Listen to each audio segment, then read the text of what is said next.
આપણે બીમાર પડીએ, ડૉક્ટર પાસે જઈએ, ડૉક્ટર આપણને દવા લખી આપે, ડૉક્ટર જે દવા લખી આપે સ્વાભાવિક રીતે જ આપણને જાજુ સમજ નથી હોતી, છતાં કેટલીક દવાઓ વિશે આપણે જાણકાર થઈ ચૂક્યા છીએ, નામથી જાણકાર થઈ ચૂક્યા છીએ, પણ આપણને ખબર નથી હોતી કે દવા ખરેખર જે જરૂરી ગુણવત્તા છે એ પ્રકારની હોય છે કે નથી હોતી. કેટલીક વાર એવું પણ બને છે કે ડૉક્ટર દવા તો લખી આપે છે, ડૉક્ટર સમજી પણ જાય છે કે આ તકલીફ છે એના માટેની આ દવા છે, પણ એ દવા ગુણવત્તાવાળી નથી હોતી અને નથી હોતી ને એવું સાબિત થઈ ચૂક્યું છે. દર્દી પોતાના રોગની દવા લઈને ડૉક્ટર પાસે જાય, ડૉક્ટર દવા લખી આપે અને એ બોગસ ગુણવત્તાવાળી હોય તો આપણી હાલત શું થાય? આપ ચોંકી ગયા છો, પરંતુ આવું થયું છે અને થતું રહ્યું છે. કેન્દ્રીય આરોગ્ય મંત્રાલય હેઠળ આવતા સેન્ટ્રલ ડ્રગ્સ સ્ટાન્ડર્ડ કંટ્રોલ ઓર્ગેનાઇઝેશનના એક રિપોર્ટમાં ચોંકાવનારી માહિતી આવી છે અને માહિતી છે દેશમાં વેચાઈ રહેલી 53 જેટલી દવાઓના 53 પ્રકારની દવાઓના સેમ્પલ ક્વોલિટી ટેસ્ટમાં ફેલ થયા છે. તાવ આવે ત્યારે મોટાભાગના લોકો પેરાસિટામોલ લેતા હોય. આ સાથે સાથે diabetes, high blood pressure, vitamin D3ની ખામીમાં ના જે દવાઓ હોય છે આપણે સામાન્ય રીતે લેતા હોઈએ છીએ એવી દવાઓના સેમ્પલ ફેલ થયા છે અને એટલે જ જે તે દવાના ઉત્પાદક અને એનું માર્કેટિંગ કરતી કંપની એ બંનેની દાનત ઉપર સવાલ ઊભા થાય છે. દર્દી તરીકે તમે દવા ઉત્પાદન કંપની પર ભરોસો મૂકી ડૉક્ટરે લખી આપેલી દવા પૂરા રૂપિયા આપીને ખરીદો છો, નિયમિત દવાનું સેવન કરો છો. ડૉક્ટરે લખેલું હોય સવાર બપોર ને સાંજ, તો સવાર બપોર ને સાંજ આપણે શ્વાસ લેવાનું ચૂકીએ, પણ જમ્યા પછી દવા કીધી હોય તો જમીને તુરંત દવા લઈ લઈએ છીએ. સૂતા પહેલાં દવા લખવાનું કહ્યું હોય તો દવા લઈ લઈએ છીએ, પણ અનેકવાર એ દવાઓ ઇફેક્ટિવ એટલે નથી થતી કે એક્ઝેક્ટલી જે હોવો જોઈએ ડોઝ, એમાં જે કન્ટેન્ટ હોવો જોઈએ નથી હોતો અને એટલે જ રોગ મટવાની ગેરંટી મળતી નથી, કારણ કે એ દવાઓમાં જ દમ નથી હોતો, એ દવાના ડોઝમાં જ દમ નથી હોતો. સેન્ટ્રલ સ્ટાન્ડર્ડ કંટ્રોલ ઓર્ગેનાઇઝેશનના રિપોર્ટ પ્રમાણે ડ્રગ્સ કંટ્રોલરના ક્વોલિટી ચેકઅપમાં જે ટોપ સેલિંગ દવાઓના નામ છે તેમને સાંભળીને તમે ચોંકી ઉઠશો, કારણ કે બની શકે કે એ પ્રકારની દવાઓ તમે નિયમિત લેતા હશો. વિટામિન C, વિટામિન D આ બંનેની ખામી દૂર કરવા Shelcal tablet, vitamin B complex, vitamin C માટે લેવાતી soft gel, paracetamol tablet IP 500 mg, anti diabetic drug glimepiride, high blood પ્રેશરની દવા પણ નમૂના એના જે લેવાય સ્ટાન્ડર્ડ પ્રમાણે ફેલ ગયા છે અને આ દવાઓ પાછા ઉત્પાદક ગમે તે હોય એની બ્રાન્ડ જે છે એ તો નામી હોય છે. નામી બ્રાન્ડ પોતાની બ્રાન્ડ હોવાના કારણે વધુ રૂપિયા લે છે, કારણ કે એને રિસર્ચ કરી હોય છે, એનું બ્રાન્ડ બનેલી હોય છે. પણ આપણે નથી જાણતા હોતા કે જે બ્રાન્ડની દવા આપણે લઈએ છીએ ખરેખર એ કંપની એ દવા બનાવતી નથી. અનેક વાર એવું જોવા મળે છે કે કંપની મેન્યુફેક્ચરિંગ કંપની અલગ હોય છે, એની પાસે દવા બનાવે છે અને એનું માર્કેટિંગ કરે છે અને એટલે જ અનેક વાર દવાના ડોઝની અંદર આ પ્રકારની ગંભીર ક્ષતિ કહો તો ક્ષતિ, ગેરરીતિ તો કહો તો ગેરરીતિ નજરે પડે છે અને એટલે જ જાગૃતતા અર્થે આનો ખુલાસો કરવો જરૂરી છે. સરકારના ધ્યાનમાં લાવવું જરૂરી છે કે ઉત્પાદક નહીં, જે એનું માર્કેટિંગ કરે છે, જેના બ્રાન્ડ નિમથી એ દવા વેચાય છે, કારણ કે રૂપિયા પણ તો એ કમાય છે ને, તો એના વિરુદ્ધ પણ કાર્યવાહી જરૂરી છે. શું અસર હોઈ શકે આ દવાની, કેવી રીતે એને રોકી શકાય, કેવી રીતે પારખી શકાય, આ મુદ્દે ચર્ચા કરવા SG Koshiya, food and drugs commissioner છે ગુજરાત સરકારના, જશવંતભાઈ પટેલ, પ્રમુખ chemist association Gujarat, doctor Yogesh Gupta, senior physician છે. ડૉક્ટર સાહેબ, આપનાથી શરૂઆત કરવા માગીશ, કારણ કે અમે બીમાર પડીએ તો તમારી પાસે દવા લખાવવા આવીએ, ભરોસો પણ હોય, કારણ કે અનેક ડૉક્ટર છે નાડી પકડીને પારખી લે છે, ચહેરો જોઈ 4 વાત પૂછીને પારખી લે છે અને આ બીમારી છે. દવા પણ એ જ પ્રકારે લખી આપે છે, પવિત્ર ભાવથી લખી આપે છે, એવું નહીં કે કોઈ માનીતી કંપનીની લખી આપે, છતાં અસરકારક નથી થતી. આ સંજોગોમાં આ જે રિપોર્ટ આવ્યો છે એને કેટલી ગંભીરતાથી લેવો જોઈએ અને આપનો અનુભવ શું કહે છે? કયા પ્રકારની ગુનાહિત બેદરકારી આ ક્ષેત્રમાં પ્રવેશી ચૂકી છે ફાર્મા સેક્ટરની અંદર? રોનકભાઈ નમસ્કાર. આજનો મુદ્દો બહુ જ જરૂરી છે, પણ તમને એક બે ચાર માહિતી આપું જે કદાચ તમને વધારે ચોંકાવનારી લાગશે. અત્યારે જે આ 53 દવાઓની લિસ્ટ આપણને CDS કોઈ આપી છે ને, તમને કોશિયા સાહેબ કહેશે કે ઓલમોસ્ટ દર મહિને એવી લિસ્ટ એ લોકો પોતાની સાઇટ પર બહાર પાડે છે, અને દર મહિને નહીં તો 10થી લઈને 50 જેટલી દવાઓ એવી હોય છે જે એ લોકો બેન કરે છે because of not good standard quality drug કહેવાય જેને. 53 જે આજે અત્યારે આપી છે ને, આપણે એને ભાગાકાર કરીએ, એમાંથી 5 એવી દવાઓ છે જેના તમે નામ સાંભળશો ને, કંપનીનું નામ સાંભળશો ને તો તમે ચોંકી જશો. સન ફાર્મા, ગ્લેનમાર્ક ફાર્મા અને મેક્લિયોડ ફાર્મા. આ 3 કોશિયા સાહેબ બી કહેશે ને કદાચ જસવંતભાઈ બી કહેશે કે આ 3 દવાની કંપનીઓ વર્લ્ડ ક્લાસ કંપનીઓ કહેવાય છે. અને આ જે 3 દવાની કંપનીઓ છે એની જે આ દવાઓ છે, પેન્ડી છે કે પછી એન્ટીબાયોટિક છે કે પછી તમે જે નામ આપ્યા વિટામિન્સની છે, શેલકાલ છે, એ બધી દવાઓ લોકો વર્ષોથી ખાતા આવ્યા છે. આમાં સૌથી મહત્ત્વનું પાસું શું છે ખબર તમને? કે આ કંપનીઓએ આ દવા બનાવી નથી વેચી. એમની નામની આ જ દવાઓનું નામ બીજી કોઈ કંપની પોતાની ફેક્ટરીમાં ખરાબ ક્વોલિટીની બનાવીને એ જ નામે વેચી રહી છે, એટલે કે સ્પુરિયસ ડ્રગના નામે વેચી રહી છે. જે એટલા માટે ડેન્જરસ છે કે આ દવાઓ જનરલી કોઈ એવા પેશન્ટને આપવામાં આવે જે વર્ષોથી દવા લેતું હોય, BP છે, ડાયાબિટીસ છે, આ બધા માટે દવા લેતું હોય. હવે ધારો કે હું આ દવા એને આપું અને આ બેચની દવા એ બિચારાને મળી ગઈ ટેલ્મા H. અમે દિવસ રાત દર્દીઓમાં લખીએ છીએ સારી કંપનીની સમજીને, અને એ જો બેચ સ્પુરિયસ ડ્રગવાળી આવી ગઈ, એટલે કે ફેક ડ્રગવાળી આવી ગઈ, એટલે એ દર્દીનું BP કે ડાયાબિટીસ કંટ્રોલ નહીં થાય. એ મારા જોડે પાછો આવશે કે સાહેબ તમારી દવા આપી પણ BP ડાયાબિટીસ કંટ્રોલ નથી થયો. એટલે મને શું થાય કે યાર કંપની સારી છે, દવાથી કંટ્રોલ નથી થઈ રહ્યો, એનો મતલબ કે દવા વધારવી પડશે કાં તો રિપોર્ટો કરવા પડશે. હવે તમે વિચારો એ પેશન્ટને કેવી હાલત થતી હશે આવી દવાઓ ખાઈને. આ તો એક વસ્તુ થઈ. 48 જે દવાઓની લિસ્ટ આપી છે ને એને તમે ભાગાકાર કરો, એમાંથી 4 કે 5 દવાઓ એવી છે જે દર્દીનું જીવનું જોખમ મુકાયું ને ત્યારે વાપરીએ છીએ.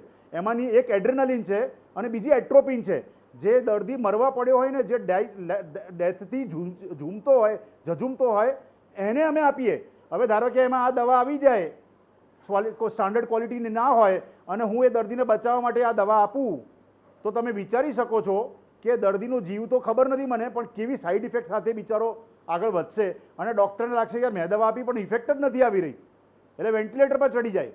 ત્રીજી વસ્તુઓ, જે દવાઓની કંપનીઓ છે એ એવી કંપનીઓ છે જેને થર્ડ પાર્ટી મેન્યુફેક્ચરિંગ કહેવાય છે. CDS છે ને અડધી લિસ્ટ બહાર પાડે છે. એ એવું નથી કહેતી કે કોણ માર્કેટ કરી રહ્યું છે અને કોણ મેન્યુફેક્ચર કરી રહ્યું છે.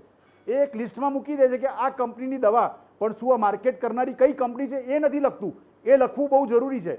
અને ત્રીજી ચોંકાવનારી વસ્તુ તમને આપું, 2017થી 2024 સુધી કમસે કમ 20 દવાઓનો પર ટ્રાયલ એટલે કોર્ટમાં ટ્રાયલ ચાલી રહ્યો છે, ક્રિમિનલ ઇન્વેસ્ટિગેશન ચાલી રહી છે. કઈ દવાઓ છે તમને ખબર છે રોનકભાઈ? વેક્સિન્સ. બાળકોને જે ટીટનેસ, ડિપ્થેરિયા એ બધાની વેક્સિન આપીએ છીએ ને, એક સ્ટાન્ડર્ડ ક્વોલિટી નથી. એના નામે 2017થી આપણા કોર્ટ્સની અંદર કેસ ચાલે છે. 7 વર્ષ થયા.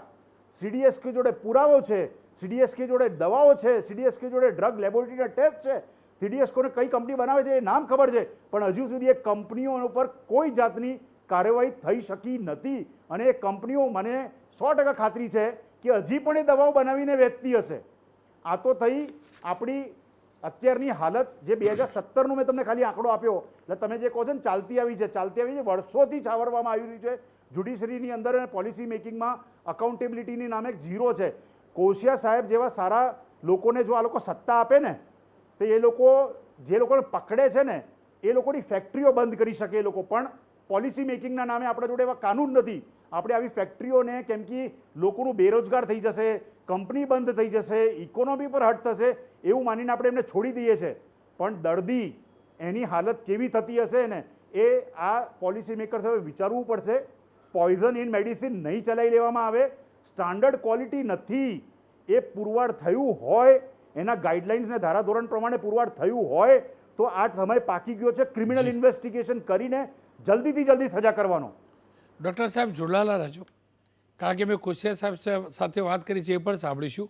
પણ ત્યાં સુધી જસવંતભાઈ સાથે વાત કરું. જસવંતભાઈ, આ જે દવાઓ આવે છે, ડૉક્ટર લખી આપે, અમે ડૉક્ટર ઉપર ભરોસો કરીએ છીએ અને ડૉક્ટર નિદાન કરીને દવા લખી આપે, દોડતા દોડતા તમારા મેડિકલ સ્ટોર ઉપર જઈએ અને તમે પણ એ જ પવિત્ર ભાવથી અમને દવા આપતા હશો. પણ આ પ્રકારની જે દવાઓ આવે છે અથવા તો ક્યાંક ડુપ્લિકેશન હશે બ્રાન્ડનું, અથવા તો ક્યાંક જોબ વર્ક કરાવેલું હશે, અથવા તો પછી આ થર્ડ પાર્ટી મેન્યુફેક્ચરિંગ હશે, આ કેટલું ઘાતક છે અને એનું પ્રમાણ કયા પ્રકારનું જોવા મળે છે? રોનકભાઈ, પહેલાં તો 1270મો તમારો એપિસોડ, તમને અને તમારી ટીમનો હું ખૂબ ખૂબ ધન્યવાદ આપું. અને ખૂબ અગત્યનો મુદ્દો છે આજે. અને આજે કોશિયા સાહેબને પણ અભિનંદન આપું કે ફૂડ સેફ્ટીમાં રાષ્ટ્રીય કક્ષાએ આપણા ડિપાર્ટમેન્ટને એક સારો એવોર્ડ 2023-24નો મળ્યો, એટલે એમને પણ અભિનંદન આપું. જે વાત સાહેબે કરી એમની વાત સાથે 100% સંમત છું. કારણ કે જે સન, આલ્કેમ, આ બધી કંપનીની જે દવાઓ છે, એવા કેટલાક ડિસ્ટ્રીબ્યુટરો છે કે વધુ ડિસ્કાઉન્ટ, આમ ડ્રગ પ્રાઇસ કંટ્રોલ ઓર્ડર મુજબ અમારો માર્જિન સરકારે ફિક્સ કરેલો છે 8% wholesale margin, 16% retail margin control કેટેગરીમાં, ડીકંટ્રોલ કેટેગરીમાં 10% અને 20%. પરંતુ કેટલાક માફિયાઓ દ્વારા જે રીતે સરકારે હિમાચલ પ્રદેશને એ બાજુ જે છૂટછાટો આપી હતી જે તે વખતે ટેક્સના બેનિફિટો, અને એ વખતે જે ફેક્ટરીઓ બની આજે બંધ હાલતમાં છે, અને એવી જગ્યાએ કેટલાક માફિયાઓ દ્વારા આવી આ 3 કંપની નહીં પણ મોટાભાગની 30 એવી કંપની છે જેની 2-3 દવાઓ જોડે સ્પુરિયસ બનાવી અને હિન્દુસ્તાનના 20-25 ડિસ્ટ્રીબ્યુટરો દ્વારા આનું બહુ મોટા પ્રમાણમાં વેચાણ કરવામાં આવે છે. કે જે અમારો માર્જિન 8% અને 10% છે ત્યાં 14% અને 18% માર્જિન આપી અને ડિપાર્ટમેન્ટના સાહેબને ખબર છે કે આ ડિસ્ટ્રીબ્યુટરો દ્વારા ખોટા ધંધા થઈ રહ્યા છે. અને આવા જ લોકો, તમને ખ્યાલ હશે ભૂતકાળમાં રોનકભાઈ, કે ઓનલાઈનની અંદર પણ ખૂબ મોટા પ્રમાણમાં દવાઓનો જથ્થો ડુપ્લિકેટ પકડાયેલો. હમણાં 2 દિવસ પહેલાં પણ યુપી અને દિલ્હીની વચ્ચે એક મોટી ફેક્ટરી પકડાઈ, એક જણના ત્યાંથી બહુ મોટા પ્રમાણમાં માલ પકડાયો. એ આવા જ લોકો ગુજરાતની અંદર પણ આવા 10-12 ડિસ્ટ્રીબ્યુટર્સ છે કે જે આવો માલ મિક્સ કરે છે, જે ડિસ્ટ્રીબ્યુટર તરીકે કંપનીના ઓથોરાઇઝ સ્ટોકીસ નથી, છતાં ઓથોરાઇઝ સ્ટોકીસ કરતાં વધુ ડિસ્કાઉન્ટ આપી આ બજારને દોડવાનો પ્રયત્ન કરી અને લોકોને એમ છે કે સસ્તું મળે છે. સસ્તું મળે એટલું સોનું નથી હોતું. અને ગ્રાહકોને પણ હું વિનંતી કરું કે જ્યાં ડિસ્કાઉન્ટની ઓફર હોય ત્યાં દવા કોઈ શોખથી નથી ખાતું, અને દવાઓ સાથે આવી રીતે કોઈ પબ્લિક સાથે જો ચેડા કરતા હોય, આની સામે તો ખરેખર ડિપાર્ટમેન્ટે, સેન્ટ્રલ ગવર્મેન્ટે કડક કાયદો બનાવવો જોઈએ. ભૂતકાળની અંદર ઘણા બધા કેસ થયા છે. જેમ કે સાહેબે કીધું એમ, ધારો કે વેક્સિનો તો ચિલ્ડ્રન સ્પેશિયાલિસ્ટ હોસ્પિટલમાંથી જ ડાયરેક્ટ આપવામાં આવે છે. આમાં ક્યાંય કોઈ રિટેલર કોઈ વચ્ચે આવતો જ નથી. ડાયરેક્ટ હોસ્પિટલમાં ડૉક્ટર જ આ વેક્સિનો આપતા હોય છે. હવે જો 7 વર્ષ સુધી એ કંપની ઉપર કે એની એ પ્રોડક્ટ ઉપર કોઈ એક્શન ના લેવાય હોય તો સાહેબ ખરેખર આ દેશના કાયદા કેટલા લાચાર, આપણી કેવી લાચારી છે. આ દેશના કાયદા 70 વર્ષ પછી પણ આપણે કડક નથી થઈ શકતા. કારણ કે આજે સરકારે રોટી કપડાં મકાનનું જોયું, પણ હવે જ્યારે 2014 પછી હેલ્થ માટે જોવામાં આવી રહ્યું છે. પણ જે રીતે દર 15 દિવસે 20 દિવસે આપણે જોઈએ કે સ્પુરિયસ પકડાયું, તો લોકો જે ડિસ્કાઉન્ટ માગે છે એ ડિસ્કાઉન્ટની આશાએ આ લોકો પાપી પેટ માટે આવું કરતા હોય છે. મારા 2-4% વેપારી જે આમાં જોડાયેલા છે એના અમે ઉઘાડા જ કરીએ છીએ. અમે ડિપાર્ટમેન્ટને ઓલરેડી માહિતી આપીએ છીએ. અને કોશિયા સાહેબ જ્યારે લાઇનમાં છે તો કોશિયા સાહેબને ખબર છે કે ગુજરાતની અંદર પણ 10 એવા ડિસ્ટ્રીબ્યુટર્સ છે કે જે આવા ખોટા માલ અંદર મિક્સ કરે છે, બીજા રાજ્યોમાંથી દવા લાવે છે અને અહીંયા મિક્સ કરીને વેચે છે. દિલ્હીની અંદર ભગીરથ પેલેસની અંદર પણ તમને ખ્યાલ છે કે કેટલો મોટો ધંધો ચાલે છે. અને આવા ડિસ્ટ્રીબ્યુટરોને ખરેખર મીડિયા દ્વારા ઉઘાડા પાડી અને ખરેખર એમના ત્યાં સતત રેડો પાડવી જોઈએ. શિડ્યુલ કેના બેઝ નીચે કેટલાક ડૉક્ટરો દવા પ્રિસ્ક્રિપ્શન લખ્યા કરતાં પોતાના દવાખાનામાંથી જે રીતે આપે છે, જેની પાસે ડિગ્રી નથી, એવા લોકો પણ નજીકની એક્સપાયરી અથવા આવી સસ્તી, કારણ કે માર્કેટિંગ કંપનીઓ અત્યારે કોમ્પિટિશન એવી છે કે જે ભૂતકાળમાં ચાલતી હતી પ્રેક્ટિસ, બધી પ્રેક્ટિસ બંધ થઈ ગઈ છે. એટલે કેટલીક માર્કેટિંગ લેભાગુ કંપનીઓ એટલી બધી આવી ગઈ છે કે એ લોકોને ગમે તેમ કરી અને પોતાનો ધંધો વધારવો છે, પણ કોકના શારીરિક ચેડા થાય એના સામે ખરેખર કાયદા કડક કરવાની જરૂર છે. જસવંતભાઈ, કેમ કે ડૉક્ટર કોશિયા સાથે મેં રેકોર્ડિંગ કર્યું છે, કારણ કે આ સમયે તેઓ ઉપલબ્ધ નહોતા. મેં એમની સાથે વાત કરી છે. આપે જે કહ્યું મુદ્દો મારા ધ્યાનમાં નહોતો કે 8-10 ડિસ્ટ્રીબ્યુટર છે, બાકી એના ઉપર જ હું ફોકસ કરતે, પણ મેં જાણવાનો પ્રયાસ કર્યો છે કે કેટલા પ્રમાણમાં આ પ્રકારની દવાઓ હોય છે એ જોઈ લઈએ. કોશિયા સાહેબ, આ જે સેન્ટ્રલ ડ્રગ્સ કંટ્રોલ ઓથોરિટીનો જે રિપોર્ટ આવ્યો છે એને કેટલી ગંભીરતાથી લેવો જોઈએ, અને મારે એ પણ જાણવું ને સમજવું છે ગુજરાતમાં આ દવાઓનું ટેસ્ટિંગ કેવી રીતે થાય છે, આપણા અત્યાર સુધીના તારણો કયા પ્રકારના આવ્યા છે અને કયા પ્રકારની ગડબડી અથવા ક્વોલિટી સાથેની ખિલવાટ આ પ્રકારની દવાની મેન્યુફેક્ચરિંગમાં હોય છે. હવે દર વર્ષે છેલ્લા હું 8-10 ટ્રેન્ડ કરું તો લગભગ 10થી 15,000 જેટલા દવાના નમૂનાઓ માર્કેટમાંથી લઈને ક્રોસ ચેકિંગ માટે લેબમાં મોકલવામાં આવે છે. તો લગભગ છેલ્લા વર્ષની વાત કરું તો લગભગ 3% નમૂનાઓ સબસ્ટાન્ડર્ડ થતા હોય છે. આવી સબસ્ટાન્ડર્ડ દવા આમ ન હોવી જોઈએ. ખરેખર એમાં લેબલ પ્રમાણે લખ્યા પ્રમાણે એક્સપાયરી ડેટ સુધી એમાં જે લખ્યું એ પોટેન્સી રહેવી પડે. પણ આજે માર્કેટમાં દવા આવે ત્યારે ઘણી વખત એના પર સ્ટોરેજ કન્ડિશન હોય કે keep below 25 degree, keep in A refrigerator, protect from the light, આવા અલગ અલગ એના હોય. તો એ સ્ટોરેજ કન્ડિશનના આધારે એની એક્સપાયરી ડેટ નક્કી કરવામાં આવતી હોય. તો કોઈ વખત સપ્લાય ચેઇનમાં, ડિસ્ટ્રીબ્યુશનમાં આ ચેઇન બ્રેક થાય તો આપણે એમાં ડેવિએશન આવતો હોય છે. પણ આવું જ્યારે બનતું હોય ત્યારે એની તપાસ કરવામાં આવે છે. અને માનો કે ગુજરાતનો ઉત્પાદક હોય તો એની સાઇટનું વિઝિટ ઓડિટ થાય અને એની ભૂલ ખરેખર બનાવવામાં હોય તો એની સામે ગુણદોષના આધારે પગલાં પણ લેવામાં આવે છે. પણ જો કોઈ સ્પુરિયસ ડ્રગ હોય, બનાવટી હોય, ઉપર લખ્યા પ્રમાણે અંદર વસ્તુ જ ના હોય અથવા તો અન્ય કોઈ કેમિકલ હોય તો એની સામે ક્રિમિનલ પ્રોસિડિંગ કરવામાં, કારણ કે સ્પુરિયસ ડ્રગ છે, લાઈફ થ્રેટનિંગ છે. આજે સબસ્ટાન્ડર્ડ દવાઓ જે CDSUની વેબસાઇટમાં એ લોકો દર મહિને આ ડિક્લેર કરે છે. અને ત્યાંથી પણ લગભગ જે કે ગુજરાતનો આપણો ટ્રેન્ડ છે 3 થી 4% જેવો, તો સેમ ટ્રેન્ડમાં ત્યાં પણ સેમ્પલો ફેલ થતા હોય છે. પણ એ જો સ્પુરિયસ હોય એને એ કોઈ એક કંપનીને બીજે ખોટું બનાવ્યું હોય અથવા તો અંદર એક્ટિવ ડ્રગ નાખ્યું ન હોય તો એ ખૂબ જ ગંભીર છે. અને આ CDSUના જે ડેટા આવે છે સેમ વસ્તુ આપણે ત્યાં કોઈ પણ દવા ફેલ થાય તો આપણા ગુજરાતમાં 54,000થી પણ વધારે હોલસેલ રિટેલરો છે એમને આપણે બલ્ક SMS એલર્ટ કરીએ છીએ. એ દવા નહીં વેચવા માટે જાણ કરીએ છીએ. અને આવી સબસ્ટાન્ડર્ડ દવા વેચવામાં કોઈ કેમિસ્ટને વધારે નફો મળતો હોતો નથી. તરત તે દવા એને ઓફસેલ કરી નાખે છે, નોટ ફોર સેલમાં મૂકીને જે તે સપ્લાયરને એના બિલ સાથે એનું ચલણ બનાવીને પરત કરતા હોય છે. આ એક આખી ગુજરાતમાં મિકેનિઝમ છે. કેમ કે કોશિયા સાહેબ, અનેક દવાઓ એવી છે જે મોટી બ્રાન્ડ સાથે જોડાયેલી છે અને આપણે બ્રાન્ડ થકી લેતા હોઈએ છીએ, નહીં તો જેનેરિક દવા છે જ. બ્રાન્ડ થકી દવા લઈએ પણ હકીકત એ હોય છે કે બ્રાન્ડવાળા ઉત્પાદન કરતા જ નથી, એ માર્કેટિંગ કરે છે. ઉત્પાદન કરવાવાળો બીજો કોઈ હોય છે અને પછી દવા સબસ્ટાન્ડર્ડ નીકળે છે. ત્યારે ઉત્પાદક ઉપર પગલાં લેવાય પણ માર્કેટિંગ કંપની ઉપર પગલાં નથી લેવાતા.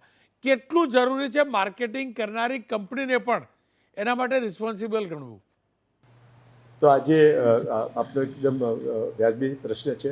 આજે કોઈ પણ દવા બનતી હોય અને માર્કેટિંગ કંપની હોય તો એ બંને ઇક્વલી રિસ્પોન્સિબલ થાય. અને આપણે જે નવો ડ્રગ એક્ટ જે આવી રહ્યો છે, નવા રૂલ બની રહ્યા છે, એમાં એક સંશોધન સુધારો આવી રહ્યો છે. અત્યાર સુધી ઉત્પાદકની સંપૂર્ણ જવાબદારી રહેતી હતી, કારણ કે અત્યારે જે આખો માર્કેટનો ટ્રેન્ડ બદલાવાનો છે, ઘણી બધી કંપની માર્કેટેડ બાય કરીને વેચતી હોય છે. તો આજે બલ્કમાં બનાવીને માર્કેટેડ બાય એનું માર્કેટિંગ કરીને પ્રોફિટ કમાતા હોય છે. તો એ જે વસ્તુ વેચે એ ગુણવત્તાવાળું જ હોવી જોઈએ. તો માર્કેટિંગ કંપની પણ ઇક્વલી રિસ્પોન્સિબલ થશે. અને એ રીતનું અત્યારે રૂલની અંદર, એક્ટની અંદર સુધારો અને સંશોધન થઈ રહ્યું છે. પણ આજે જે મોટી બ્રાન્ડની વાત કરું આપણે, તો ઘણી વખત મોટી બ્રાન્ડનું ફેલ અથવા તો સ્પુરિયસ આવતું હોય તો ઘણી વખત આ દવાના માર્કેટની અંદર પણ બ્લેક શીપ હોય છે. ઘણા લોકો એની નકલ કરીને અને મોટી બ્રાન્ડના નામે કમાણી કરી લેવા માટે એ મોટી બ્રાન્ડના ઓનરે દવા કોઈ દિવસ બનાવી જ ના હોય અને ખબર પણ ન હોય, પણ એના નામથી એના માર્કેટને એન્કેશ કરવા માટે અન્ય રાજ્યોમાં આવી કોઈ વખત પ્રવૃત્તિ ધ્યાને આવતી હોય છે. અને એ દવા ખરેખર કંપનીએ બનાવી જ ન હોય, એમાં લખ્યા પ્રમાણે કેમિકલ પણ ના નાખેલા હોય અને સાવ એ સ્પુરિયસ અને કાઉન્ટરફીટ હોય છે. આવા કિસ્સા હોય છે. પણ માર્કેટિંગ કંપનીને પણ અવશ્ય જોડવી જોઈએ, કારણ કે ઘણી બધી અત્યારે ધ્યાન આવે છે કે નાની કંપનીઓ 1-2-5 વ્યક્તિઓ જોઈન્ટ કરીને એક નાની માર્કેટિંગ કંપની, માર્કેટિંગ બ્રાન્ડ ઊભું કરવા માટે કરતા હોય છે. અને એમાં કોઈ વખત આ ક્વોલિટીની ગુણવત્તાનું પણ સબસ્ટાન્ડર્ડ કેરેસનું ધ્યાને આવતું હોય છે. ગુપ્તા સાહેબ, કોશિયા સાહેબ કહી રહ્યા હતા આ નાની કંપનીની બધી વાત કરી, પણ મારે એટલું જ જાણવું ને સમજવું છે, જે બોગસ ડૉક્ટર છે એના વિરુદ્ધ કાર્યવાહી થાય, એના માટે કડક કાનૂન હોય, તો એવી રીતે બોગસ દવા બનાવવાવાળા વિરુદ્ધ તો એના કરતાં પણ વધુ ખતરનાક કાનૂન હોવો જોઈએ. બોગસ દવા બનાવતા એકવાર પકડાય એટલે દરરોજ માટે સીલ થઈ અને 302 કે 307 કે જે હોય એની અંદર કેમ અંદર ના થઈ જાય? બીજું, આ મેન્યુફેક્ચરર એ ઉત્પાદન કરે છે પણ એનું માર્કેટિંગ કરવાવાળી જે કંપની છે કે જેની પોતાની મોનોપોલી છે, દવા એ બ્રાન્ડથી વેચાય છે એની જવાબદારી કેમ નક્કી નહીં થતી હોય? એનો મતલબ એ થયો ને કે ફાર્મા સેક્ટરના જે મોટા લોકો છે એ કંટ્રોલ કરે છે બધું, અને એના જ કારણે એમની ઉપર કાંઈ માલ એ ખાય પેલાના જેવું માલ ખાય પેલો અને માર ખાય મોકળું, બરાબર? અહીંયા તો બંને ગુનેગાર છે. તો પેલાની ઉપર કેમ નહીં કે જેના બ્રાન્ડથી દવા વેચાય છે એ બ્રાન્ડવાળા મોટા એટલે બધા ખેલ કરે એ ચાલે, નફો એ ખાઈ જાય ને મોટા ભાગનો. રોનકભાઈ સાચી વાત કહું તો કોશિયા સાહેબ જોડે હું સહેમત નથી કે થર્ડ પાર્ટી મેન્યુફેક્ચરિંગ કરાવનારી જે માર્કેટિંગ કંપનીઓ છે, ધારો કે હું કોઈ કંપની જોડે દવા બનાવડાવું અને મારા નામે મારી કંપની માર્કેટ કરીને એને વેચે અને મોટું પ્રોફિટ કમાતી હોય તો એના ઉપર લોની અંદર કોઈ કાર્યવાહીની પોસિબિલિટી જ નથી. હું નથી માનતો એ વસ્તુને. ડ્રગ અને કોસ્મેટિક એક્ટની અંદર બધું સ્પષ્ટ લખવામાં આવ્યું છે કે જ્યારે કોઈ કંપની માર્કેટ કરે કે મેન્યુફેક્ચર કરે અને એ દવા અને એ પણ સ્પુરિયસ, ફેક અને મિસબ્રાન્ડેડ દવા હોય અને એવી દવાઓ જેની અંદર કોઈ એક્ટિવ ફાર્માસ્યુટિકલ ઇન્ગ્રીડિયન્ટ જ ના હોય તો એમાં બંનેની જવાબદારી રહેલી છે. ડ્રગ અને કોસ્મેટિક એક્ટનો મને ખ્યાલ છે ત્યાં સુધી 17A નો એક્ટ છે, એની અંદર સ્પુરિયસ ડ્રગની અંદર તો 7 વર્ષની સજા છે અને એવી નોન બેલેબલ ઓફેન્સ છે, કેમ કે એ તો ટ્રેડમાર્ક ઇન્ફ્રિંજમેન્ટ બી આવે છે કે ધારો કે મેં ટેલ્મા એચ હું બનાવતો હોઉં અને કોઈ બીજું ટેલ્મા એચ બનાવીને વેચી કાઢતો હોય તો એના ઉપર એટલી બી કાર્યવાહી થઈ શકે. પ્રોબ્લેમ ક્યાં છે કે પોલિસી મેકર્સ એને સ્ટ્રિક્ટ નથી કરતા, ફાસ્ટ ટ્રેક કોર્ટ નથી કરતા અને જ્યુડિશરીની અંદર મેં કીધું એ પ્રમાણે 2017થી જો કેસો હજુ સુધી ચાલતા હોય અને એ બી વેક્સિન જેવી વસ્તુમાં જેમાં બાળકને આપણે આપીએ છીએ અને જીવ જોખમમાં મૂકીએ છીએ તો વિચારી શકો છો કે આપણા દેશના અંદર કાનૂન છે પણ કાનૂનને સ્ટ્રિક્ટ બનાવવા માટે, એને ઇમ્પ્લિમેન્ટ કરવા માટે આપણામાં તાકાત નથી. અને બીજી વસ્તુ તમે જે કીધું ને એમાં બી સત્ય છે. આજે તમે રાઇટ ટુ ઇન્ફોર્મેશન હક આપો ને કંપનીઓ ઉપર, પ્રાઇવેટ કંપનીઓ જ્યારે રાઇટ ટુ ઇન્ફોર્મેશન આવે નહીં, પણ આ કંપનીઓ કોના જોડેથી થર્ડ પાર્ટી બનાવડાવે છે એ લોકોની જવાબદારી છે એમની વિઝિટ કરવાની, ડ્રગ એનાલિસિસ કરવાની, એના ટેસ્ટિંગ કરવાની અને પછી આપણને પ્રોવાઈડ કરવાની. તો જે બ્રાન્ડના પૈસા વધારે લેતા હોય ને, તમે શરૂઆતમાં એવું કીધું કે આ લોકો બીકોઝ રિસર્ચ કરે છે, ટેસ્ટિંગ કરે છે એટલે પૈસા વધારે લે છે, તો એ જે પૈસા વધારે લે છે શાના લે છે? એ એમની જવાબદારી છે કે જેના જોડે બી બનાવડાવતા હોય એની ટેસ્ટિંગ કરવાની જવાબદારી એમની છે. એ થર્ડ પાર્ટી જોડે ટેસ્ટ કરાવડાવે, પોતાની લેબમાં ટેસ્ટ કરે કે એના જોડે ટેસ્ટ કરે, એ રિપોર્ટ એમના જોડે હોવો જોઈએ અને ના હોય તો એટલી જ એમની જવાબદારી છે જો મિસબ્રાન્ડેડ અને ખરાબ દવા મારા પેશન્ટ જોડે પહોંચતી હોય તો. આ તો એક મુદ્દો થયો. હવે બીજો મુદ્દો જે જસવંતભાઈએ કીધું ને એનાથી આગળ વધારીએ. આપણા દેશની અંદર આપણે અત્યારે બ્રાન્ડની વાતો કરીએ છીએ. આપણા પોલિસી મેકર છેલ્લા 10-12 વર્ષથી આપણને જેનરિક મેડિસિનની વાત કરે છે કે વધારેથી વધારે પેશન્ટોએ લેવી જોઈએ. શું આપણા દેશની અંદર કાનૂન છે? શું એ જેનરિક દવાઓ બી ટેસ્ટ કરવામાં આવી રહી છે? કેમ કે જસવંતભાઈએ એક વાક્ય વાપર્યું, સસ્તું એ સારું નથી હોતું. તો દવાઓની અંદર જેનરિક મેડિસિન બી તો દવા પેશન્ટ જ લે છે ને. તો આપણા દેશની અંદર હવે કાનૂન બનાવવાનો ટાઈમ થઈ ગયો છે. થર્ડ પાર્ટી મેન્યુફેક્ચરરને ત્યજી દેવાનો ટાઈમ થયો છે. મેન્યુફેક્ચરર અને માર્કેટિંગ બંનેને અકાઉન્ટેબલ ઠેરવવા પડશે. કોર્ટે બહુ ફાસ્ટ ટ્રેક કરવું પડશે. તમારી વાતમાં બહુ સત્ય છે. આ દવાઓ કોઈકનો જીવ લઈ રહી છે. એકનો પણ જીવ જાય તો સજા તો 302ના પ્રમાણે જ આવે. મને યાદ નથી કે અત્યારના ભારતીય ન્યાય સંહિતામાં 106 છે કે 104ની કલમ છે કે 100ની કલમ છે, પણ આવે તો મર્ડરનો જ કેસ. બિલકુલ. સો હું હજી બી કહીશ, જ્યારે ખોટા ડૉક્ટરનું હતું ત્યારે બી કહેતો હતો, ખોટી દવાઓમાં બી એ જ કહીશ, એક દર્દી પણ મરે ખોટી દવાથી તો જવાબદારી કોની એ હવે પોલિસી મેકરે નક્કી કરવું જ પડશે. જસવંતભાઈ, અંતમાં આપની પાસેથી એટલું જ જાણવું છે કે જો કોઈ પણ ડૉક્ટર લખી આપે છે દવા, કન્ટેન્ટ લખે છે, કંપનીની બ્રાન્ડ અમે જાણીએ છીએ, સામાન્ય લોકોને પણ ખબર પડી ગઈ છે કે આ કંપનીની આ દવા, તાવ આવે તો આ કંપની લે, પણ એનું ઉત્પાદન કોણ કરે છે તો કોઈ જોતું જ નથી. આ સંજોગોમાં કેટલું જરૂરી છે એ ઉત્પાદકનું નામ એ બ્રાન્ડ કરતાં પણ આગળ રાખવું, જેના કારણે ઉત્પાદકને પણ ખબર પડે કે ગુણવત્તા જાળવવી પડશે.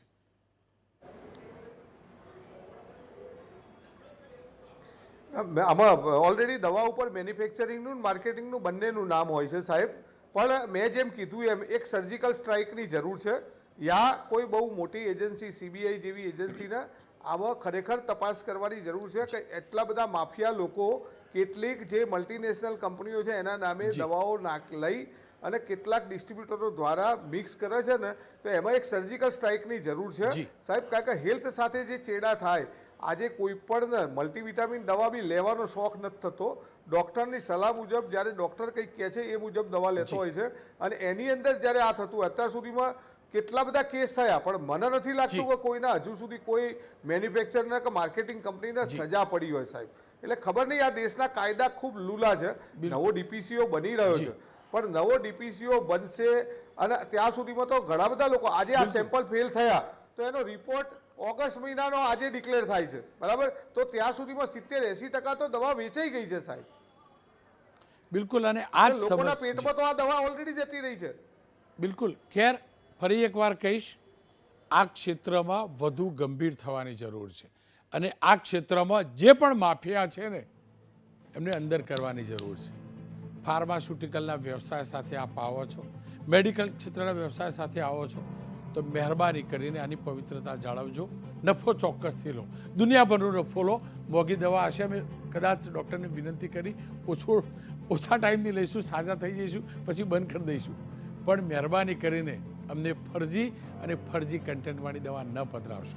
આપ તમામને વિનંતી છે, જ્યારે દવા લો છો એના મેન્યુફેક્ચરનું નામ પણ જોજો, અને એના વિતરકનું નામ પણ જોજો, અને એના માર્કેટિંગ કરતી કંપનીનું નામ પણ જોજો. અને ક્યાંય પણ ક્ષતિ દેખાય તો ડૉક્ટર સાથે ચોક્કસથી વાત કરજો, કારણ કે આ ક્ષેત્રમાં માફિયાઓની કમી નથી. ખેર, હું તો પોલીસમાં લઈશ એક વિરામ, અને વિરામ બાદ વાત કરીશ આપણા એ વીજ કર્મીઓની, જેમના કારણે આપણા ઘરમાં 24 કલાક ઉજાસ રહે છે. એ વીજ કર્મીઓની બહાદુરતા, એમની કાર્યદક્ષતાને સલામ કરવી છે. સાથે જ એ વાત પણ કરવી છે કે આપણા એ કર્તવ્યનિષ્ઠ વીજ કર્મીઓના જીવનમાં ઉજાસ આવશે ક્યારે.